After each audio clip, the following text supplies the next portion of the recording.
அம்மா இன்னைக்கு என்னம்மா சமையல்? மாமா பீட்ரூட் ரசம் தான் வைக்க போறோம். எப்படி வைக்கலாம் பார்க்கலாம். பீட்ரூட் தோல் சீட் கட் பண்ணிட்டு அலசி வச்சிருக்கேன். இப்ப தண்ணி ஊத்தி வேக வச்சுப்போம்.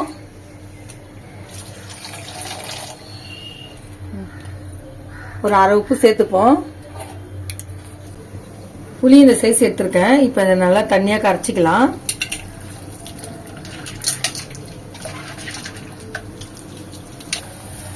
இப்ப இது நல்லா வெந்துருச்சு. இப்ப ஆஃப் பண்ணிப்போம். ஆஃப் பண்ணிட்டு ஆற வச்சுட்டு இதை அரைச்சி எடுத்துப்போம். இதை நல்லா மழமான அரைச்சி எடுத்துக்கலாம்.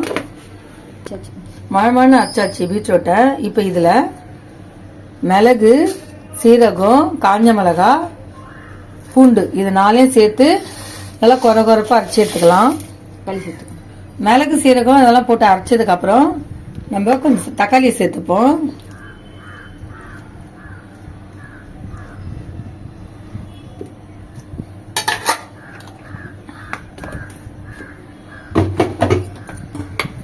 இப்போ இதை நம்ம புளியை கரைச்சி வச்சிருக்கோம். இப்போ இதை நம்ம சேர்த்துக்கலாம்.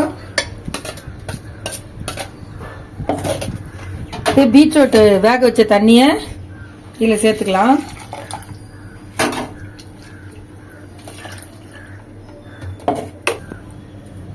பெருங்காயம் சேர்த்துக்கலாம்.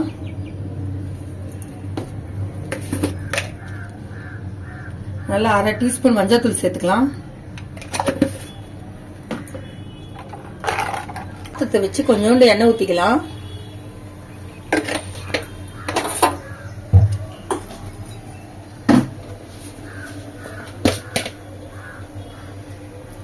கடுகு உளுத்தம்பருப்பு போட்டுக்கலாம்.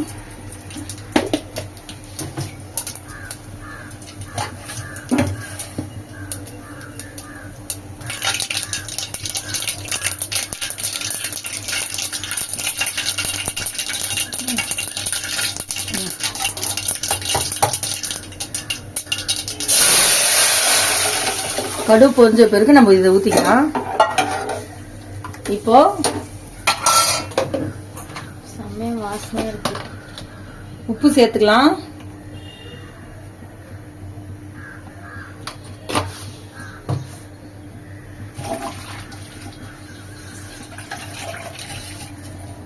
கருவேப்பிலை, கொத்தமல்லி சேர்த்துக்கலாம். நார்மலா எப்படி ரசம் வைப்போமோ நுர தள்ளின உடனே நம்ம ஆஃப் பண்ணிக்கலாம். நல்லா சூப்பரா வாசனையா இருக்கும். சாப்பிடாதவங்க இந்த மாதிரி மெத்தட்ல ட்ரை பண்ணி பாருங்க. நல்லா விரும்பி சாப்பிடுவாங்க.